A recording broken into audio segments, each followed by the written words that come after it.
Hello, my name is Andy and I am the Village Idiot. I'm armed with a car and a GoPro and an unhealthy amount of time on my hands. I'm using that time to attempt to visit every civil parish in England.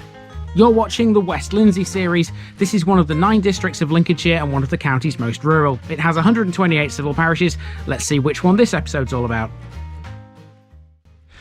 Happy New Year, everybody. Welcome to the first official episode of 2023. And today we are in West Lindsey and I've got 2 people with me. I've got Nikki with me. Say hello, Nikki. Say Happy New Year to all the folks. Happy New Year. And I've got Hannah with me as well, who won't be saying that, I'm pretty sure. Anyway, today we are in West Lindsey to start off a brand new year. It's a beautiful, crisp winter morning. You can tell by all the frost on the ground. It looks fantastic. And we're on a footpath between 2 villages, which we're going to walk through one and then into the next one. We're actually in Welton at the moment, but we're starting the year in Dunholme.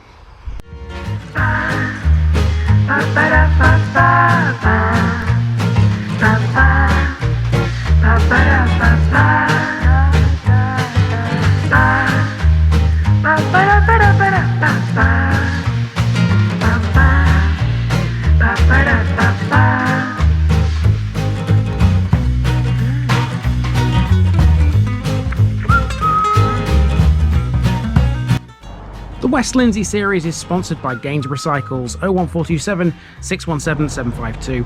For all your cycling needs, this is your one-stop shop, located at 20 Ropery Road or online at gainsboroughcycles.com. There's a link in the description. Gainsborough Cycles, ask for Trevor Halstead. And this video is also sponsored by Jamie's Fitness Studio, based on Low Road, Greyingham, near Curtin in Lindsey. Jamie is one busy lady. Check her out by calling 07906 749 574 or emailing hello@jamies.co.uk. Online membership is available. There's a link to her Facebook page in the description. Jamie's Fitness Studio. Get fit, get happy, get healthy. Here's my disclaimer for people who may be watching me for the first time. I say things as I would in my native accent and dialect. As a result, I may not pronounce things in the same way as the locals do. Remember, I'm a visitor. It's impossible to know everything. Leave me a comment, spin me a like and bash that subscribe button. Let's get to today's parish video. Dunholme in the West Lindsey district of Lincolnshire is situated on the A46, some 5 miles northeast of Lincoln, and it dates back to at least the time of Domesday. The village stands almost exactly in the centre of its parish on the banks of Welton Beck, which flows into Dunholme from Welton, the adjoining village to the north. There are multiple theories on the origins of the village's name, but the most plausible seems to mirror that of Dunham-on-Trent in Bassetlaw. It's suggested Dunholme was originally Dunham, meaning hill near a river bend. Alternatively, it could be Donna's ham, meaning an enclosure belonging to Donna, an Anglo Saxon. Dunham has had a significant impact on Lincolnshire history thanks to Terence Leach, who was headmaster of the village primary school. He was a passionate advocate of Lincolnshire history and wrote a series of books on Lincolnshire's country houses, and helped create the annual Brackenbury Lectures. Whilst Dunholme is mostly residential these days, it still has a church, a post office, a village shop, a primary school and a secondary school. Not bad for a place with only 3,000 residents. Oh, and there's some RAF history here too. So let's go and check it all out, folks. Here's Dunholme.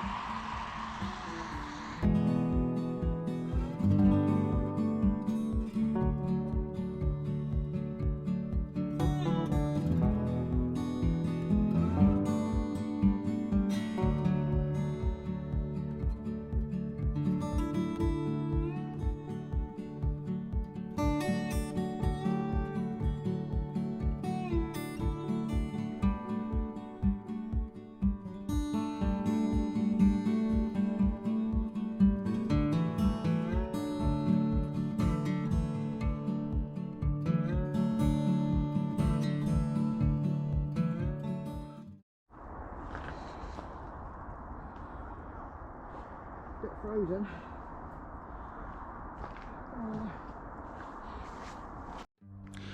Welcome to Dunholme, folks, but our route officially started in Welton.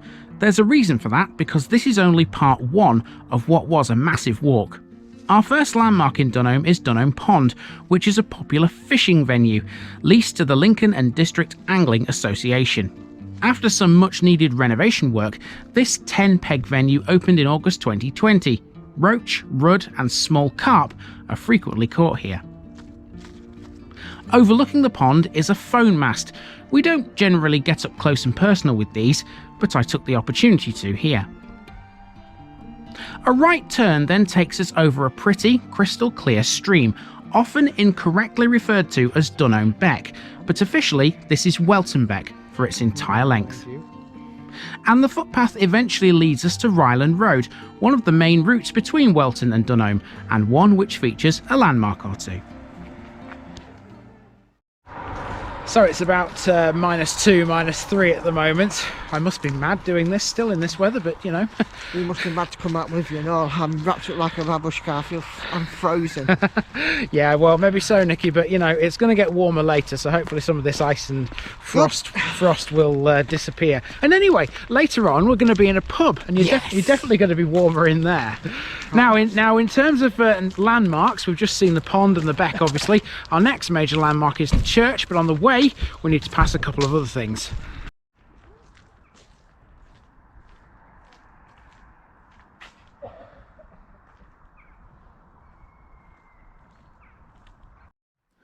Ryland Road is where we find St Chad's Primary School.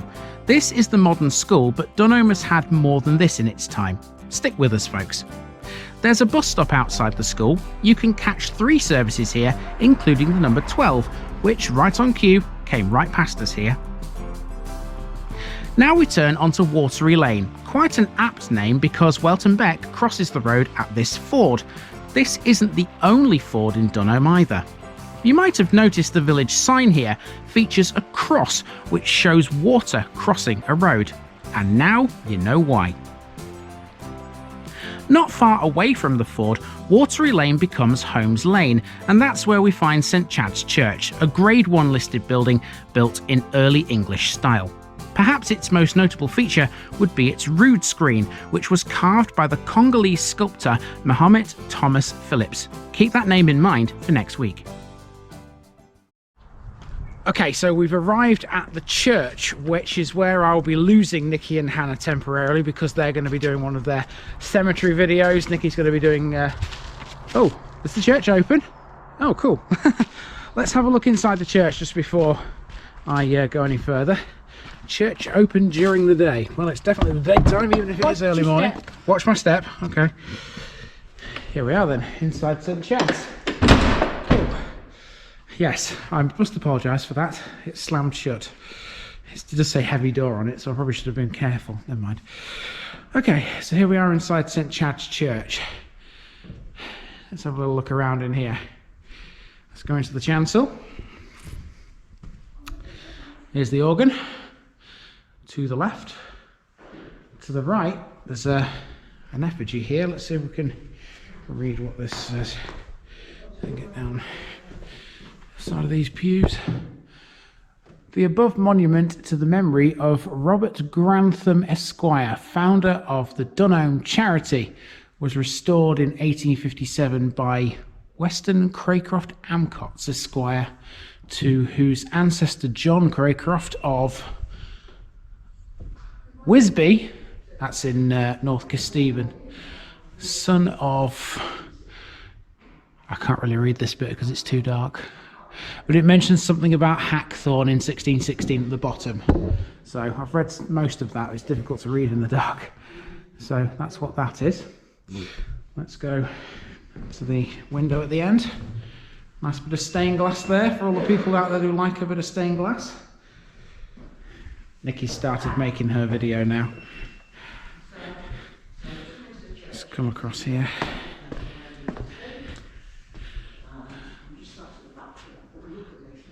It's Nicky's voice you can hear in the background. Nice poppy wreath. Font. I think this is where I'm going to leave it because Nicky's obviously going to make a better video than me at the moment about the church and the cemetery, which is separate to this. So it means we can move on, carry on around the village. And speaking of Nicky's video, it's already up on the channel, but here's a little excerpt from it. It covers both the churchyard and the cemetery, which is on Ashing Lane. There's more than a few notable landmarks in both, so go check it out, folks. All round so we can have a look at the graveyard here. Hannah's just making her way carefully down the path. So this is the churchyard, which has got obviously a lot of old graves in. So we've got, looks like here we've got a family group, Robertses. So we've got Tom G. Roberts in this one, 1900. And then this one we've got Mary Jane Roberts, who departed this life in 1899, aged just 20, the daughter of Tom and Mary Roberts. So it looks like the Roberts sort of get a bit of a pass in this part. And then, I'm sorry, I'm having to walk very carefully here because, as you can imagine, it's quite icy. And then we've got some more here. Widowson, so that's a plot for the Widowson family. Let's just have a look on this stone here. Yeah, so Elizabeth, the beloved wife of Frank, who died December 31st, 1898, aged 70, and also Frank there in 1924, aged 82. So, yeah. Okay, let's have a look, see what else we've got. So it looks like some kind of a cairn here. Let's just take a closer look at this.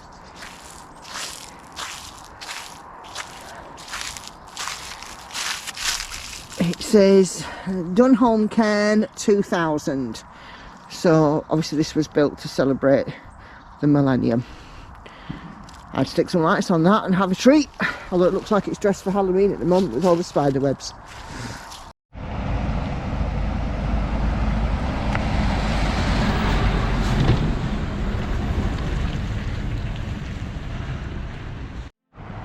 On the other side of the church is Market Raisin Road, the old main road through the village before the modern A46 bypassed it. Along here, there's a co-op.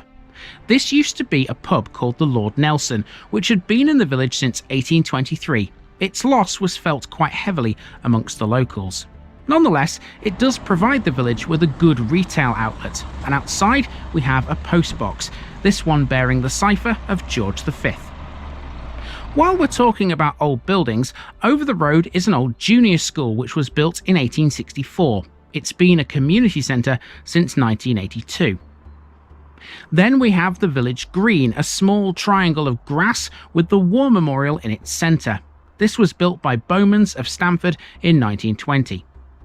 There's a well here too on the other side of the green. According to this stone, it was bored in 1892 and restored twice in 1963 and 1987.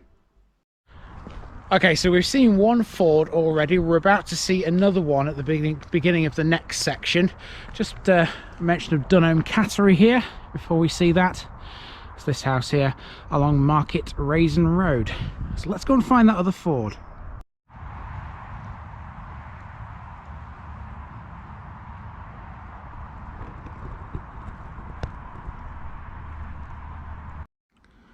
Where Market Raisin Road meets Beck Lane is the site of a pinfold, one of two historically in Dunham. Here's the ford. No surprises then why this is called Beck Lane really. I was half expecting, given the weather today, for at least one of these two fords to be frozen over. After the ford, the road hits Ashing Lane where the cemetery is located. We though are going straight over the road into a housing estate.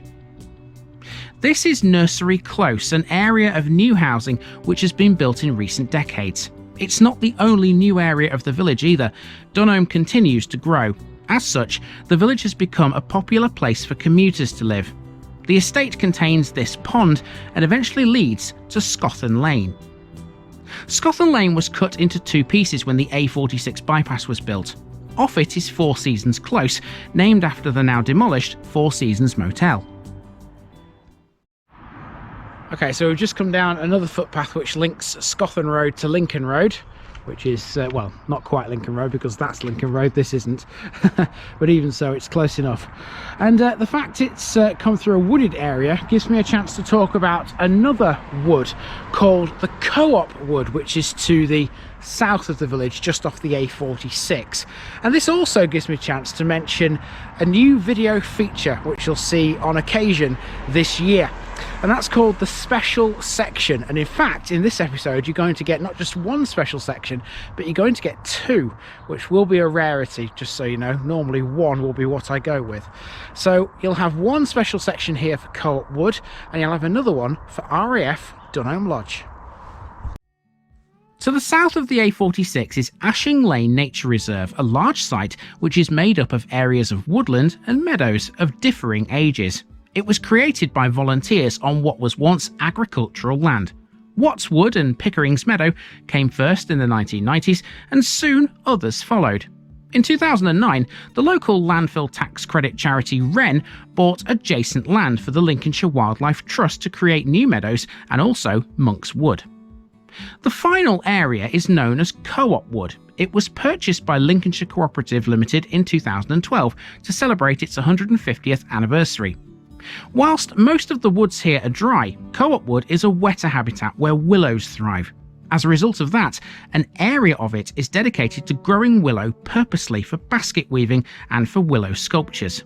The wetness of the area also made it ideal for a lake too. Known as Co-op Lake, this was also created in 2012.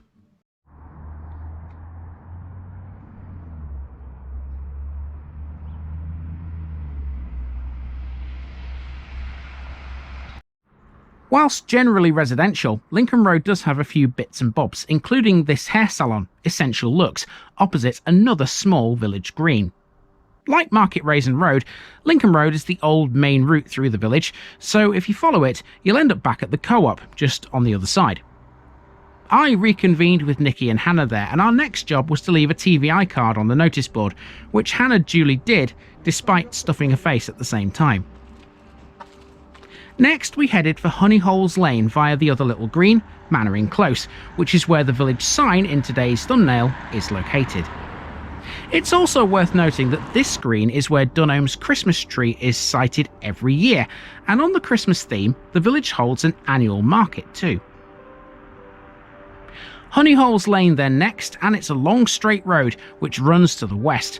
More new builds are going up here, and there's also a balancing lagoon.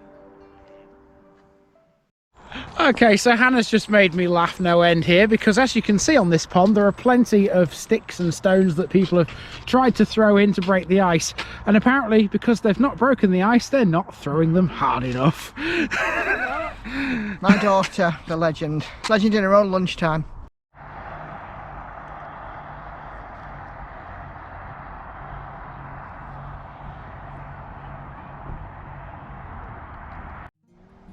Our last section takes in the village hall, which is where most of the village's sports facilities are, including Dunholme Bowls Club. Nice looking green, by the way. The village hall has a 5-rink indoor bowl centre too.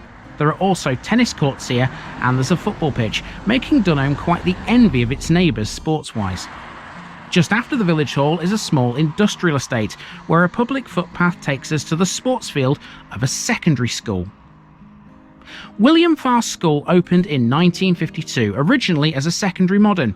It's named after the Reverend William Farr, who was a vicar of Welton. The school stands on land which he purchased for the princely sum of £600 in 1946. It was named after him after his death in 1955.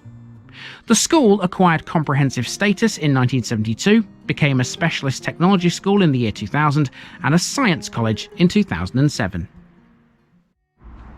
Outside the main entrance of William Farr School is this sign, covered in RAF logos, which tells us this was the site of RAF Dunholme Lodge. As we've just discussed, the Reverend William Farr bought part of the old base in 1946 for the site of the school, although it wouldn't open for a further 6 years. Dunholme Lodge was a satellite airfield for RAF Scampton, and its main occupier was 44 Squadron, who operated the Lancaster bomber here between May of 1943 and September of 1944. The airfield closed in 1964 and little remains, but you might remember that in my Grange de Lings episode we travelled on part of the old runways. Post-war, it was used as a motor racing circuit and then as a Bloodhound missile base. In 1946, its buildings were used to house displaced refugees from Eastern Europe. Most of the site is now used for farming, and there's an RAF memorial and a museum sited within a farmyard on the old base.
So in my school days, we used to refer to William Farr School as Welton School, but most of it is in Dunholme. I'm standing on the parish boundary here between Dunholme and Welton, and that's where the Dunholme episode will come to an end, and the walk will continue into Welton, and I'll see you there next week. I've been Andy, also known as the Village Idiot. This has been the parish of Dunholme, and I'm out.